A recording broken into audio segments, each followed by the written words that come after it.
తర్వాత 2 రోజులలో అర్జున్ దాస్ అయితే కోలుకుంటాడు. ఇక అర్జున్ దాస్ కోలుకున్న తర్వాత అప్పుడే మళ్ళీ వరలక్ష్మి అయితే ఇంటికైతే వస్తాడు. వరలక్ష్మి ఇంటికి మళ్ళీ అర్జున్ దాస్ రావడంతో అప్పుడే ఇక విష్ణు అయితే మళ్ళీ ఎందుకొచ్చారు అని అడుగుతూ ఉంటే, ఈసారి మళ్ళీ మీరు ఏ కూరలో మిల్ మేకర్ పొడి కలుపుతారో చూద్దామని వచ్చాను అని అంటూ ఉంటాడు అర్జున్ దాస్ అయితే. దాంతో ఒక్కసారి విష్ణు అయితే తడబడిపోతూ ఉంటాడు. ఏంటి సార్ మీరు మాట్లాడేది అని అనగానే, ఏదో జోక్ చేశానంతే విష్ణు గారు, సీరియస్గా తీసుకోకండి అని అర్జున్ దాస్ అంటూ ఉంటాడు. ఇదంతా ఇలా జరుగుతుండగానే ఇక వరలక్ష్మి దగ్గరికి వెళ్ళి లోపలికి వరలక్ష్మితో అంటూ ఉంటాడు, రేపు నా బర్త్డే వరలక్ష్మి గారు, మీరు మీ ఫ్యామిలీ అంతా కూడా అక్కడికి రావాలి, మీకు ఒక పెద్ద సర్ప్రైజ్ అయితే ఇవ్వబోతున్నాను అని అర్జున్ దాస్ అంటూ ఉంటాడు. మీ పుట్టినరోజుకి మేము సర్ప్రైజ్ గిఫ్ట్ ఇవ్వాలి, కానీ మీరేంటి మీ పుట్టినరోజుకి నాకు సర్ప్రైజ్ ఇస్తాను మీరేనంటున్నారు అని అంటూ ఉంటుంది వరలక్ష్మి. అక్కడికి వస్తే మీకే తెలుస్తుంది అని అనగానే, సరే సార్ వస్తాను తప్పకుండా అని అంటూ ఉంటుంది వరలక్ష్మి. వస్తాను కాదు, పిల్లల్ని మీ ఫ్యామిలీ మెంబర్స్ని కూడా తీసుకురండి అని అనగానే, వాళ్ళు వస్తే వస్తాను లేకపోతే లేదు, వాళ్ళు పిలిస్తే నేను పిలిస్తే ఏమీ రారులేండి అని వరలక్ష్మి అయితే చెప్తూ ఉంటుంది. ఇదంతా జరుగుతూ ఉండగానే ఇక అజయ్కి అలా ఫోన్ చేస్తూనే ఉంటుంది నందిని.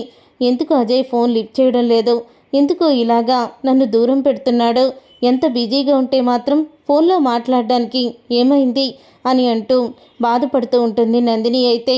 నందిని బాధ చూడలేని దివ్య అయితే అజయ్కి ఫోన్ చేస్తుంది. అజయ్కి ఫోన్ చేసి అంటూ ఉంటుంది, అసలు ఎందుకు నువ్వు ఫోన్ లిఫ్ట్ చేయడం లేదు, ఏం చేస్తున్నావు అని ఆలోచిస్తూ ఫోన్ చేస్తూ ఉండగా అప్పుడే ఇక అజయ్ అయితే ఫోన్ లిఫ్ట్ చేస్తాడు.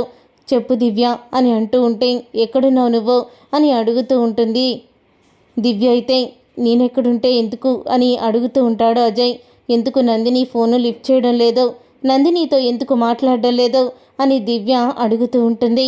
అప్పుడే ఇక అజయ్ అయితే, నాకు తెలియకుండానే నీ జీవితాన్ని నాశనం చేశాను, నిండు నూరేళ్ళు నీతోనే ఉంటానని నేను నందినికి మాట ఇచ్చాను, నందినికి ఇచ్చిన మాటని నిలబెట్టుకోలేదు, నీలాంటి ఆడపిల్ల జీవితాన్ని నాశనం చేసినందుకు ఎంతో శిక్ష అనుభవించాలి నేను, అందుకని ఏదో ఒక శిక్ష నాకు నేనే వేసుకోవాలని ఇలా వేసుకున్నాను.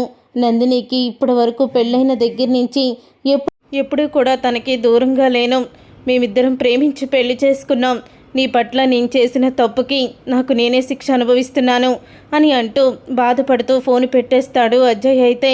ఇన్ని రోజులు తను కావాలని నందినితో మాట్లాడతలేదేమో అనుకున్నాను, కానీ ఇలాగా నందిని గురించి బాధపడుతున్నాడని అస్సలు అనుకోలేదు. ఈ విషయం నందినికి తెలిస్తే తను తట్టుకోలేదు, ఇప్పుడు ఏం చెయ్యాలి అని ఆలోచిస్తూ ఉంటుంది దివ్య అయితే. ఇదంతా ఇలా జరుగుతూ ఉండగా వరలక్ష్మి అయితే అర్జున్ దాస్ ఇచ్చిన చీరని కట్టుకుంటుంది. ఆ చీరని కట్టుకొని పార్టీకి వెళ్తున్న వరలక్ష్మిని చూసి, ఈ చీర ఎందుకు కట్టుకున్నావు అని విష్ణు అయితే అడుగుతూ ఉంటాడు. అసలు ఏంటి మీ బాధ, ఎందుకు మీరు ఇలా ప్రవర్తిస్తున్నారు?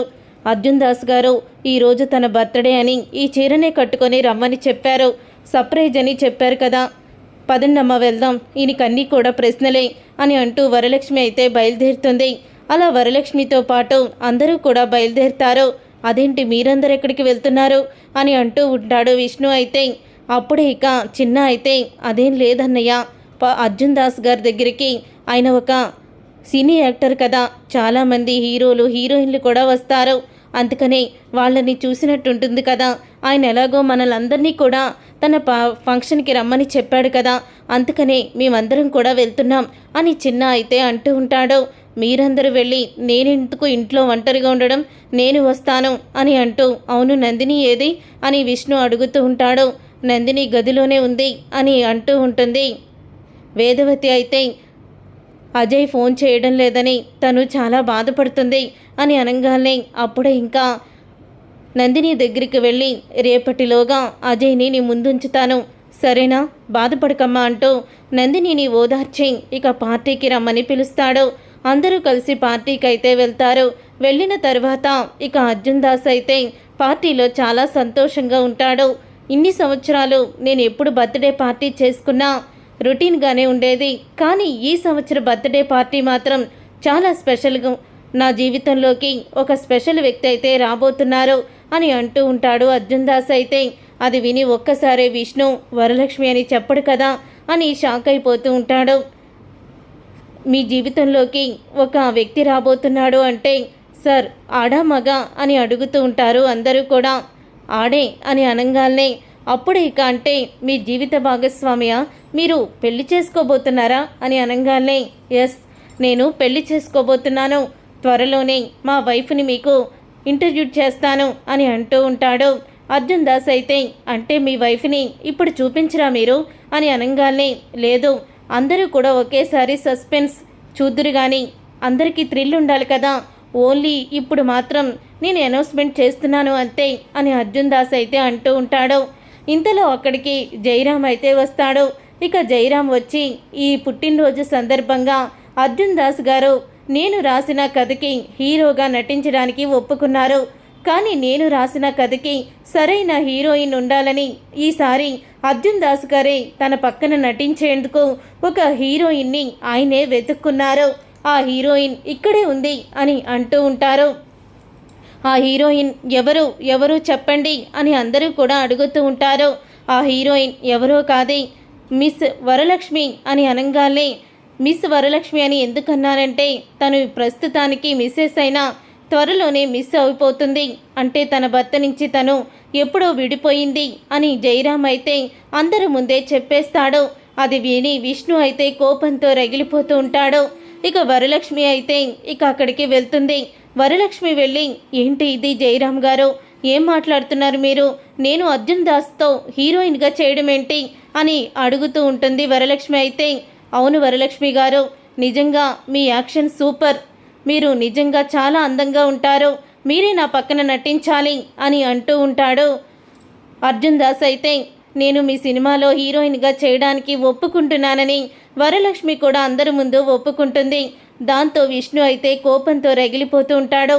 పక్కనే ఉన్న ధర అయితే ఇదేంటి, ఇదేదో మనకి పనికొచ్చే విషయంలాగుంది, ఇప్పుడు ఈ విష్ణు ఆ అర్జున్ దాసును చూసి కోపంతో రగిలిపోతున్నాడంటే వరలక్ష్మి అతని పక్కన హీరోయిన్గా చేయడం విష్ణుకి ఇష్టం లేదని తెలిసిన వరలక్ష్మి హీరోయిన్గా నటిస్తుంది. ఇప్పుడు వీళ్ళిద్దరూ చచ్చినా కలవరింకా అని అంటూ ధర అయితే కోపంతో రగిలిపోతూ ఉంటుంది. నన్ను ఆ ఇంటికి పని మనిషిని చేస్తావా, చేసుకున్న వాళ్ళకి చేసినంత జీవితాంతం ఇలాగే పని మనిషిలా ఉండమని చెప్తావా, అస్సలు కూడా నిన్ను వదిలిపెట్టను అని అంటూ ధర అయితే విష్ణు వంక చూస్తూ కోపంతో రగిలిపోతూ ఉంటుంది. ఈ అవకాశాన్ని ఇక్కడ హీరోయిన్గా నాకు అవకాశం ఇచ్చినందుకు అర్జున్ దాస్కి జయరాం గారికి నా కృతజ్ఞతలు తెలుపుకుంటున్నానని సడన్గా వరలక్ష్మి కళ్ళు తిరిగి పడిపోతుంది. అలా వరలక్ష్మి కళ్ళు తిరిగి పడిపోవడంతో ఇక డాక్టర్ దగ్గరికి తీసుకువెళ్తారు. వెళ్ళిన తర్వాత ఇక డాక్టర్ అయితే తను ఎక్కువ రోజులు బ్రతకదని, తనకి క్యాన్సర్ అని గుండె పగిలే నిజాన్ని బయట పెడతారు. అది విని ఒక్కసారి అందరూ కూడా షాక్ అయిపోతూ ఉంటారు. కానీ ఇదంతా కూడా విష్ణు ఆడిస్తున్న నాటకం. విష్ణు తను హీరోయిన్గా చేయకూడదని, తనకి క్యాన్సర్ ఉందని అందరూ డాక్టర్ చేత చెప్పిస్తూ నాటకం ఆడుతూ ఉంటాడు విష్ణు. అయితే చూసారుగా ఫ్రెండ్స్, రాబోయే కథలో ఖచ్చితంగా ఇలాగే జరగబోతుంది. మరి ఇలాగే జరగాలని మీరైతే కోరుకుంటున్నారా? అయితే వీడియోని తప్పకుండా లైక్ చేసి ఛానల్ని సబ్స్క్రైబ్ చేసుకొని పక్కనే ఉన్న గంట సింబల్పై ఆల్ అని క్లిక్ చేయండి. అప్పుడే మేము పెట్టే ప్రతి వీడియో మీరు మిస్ కాకుండా చూసేవచ్చు.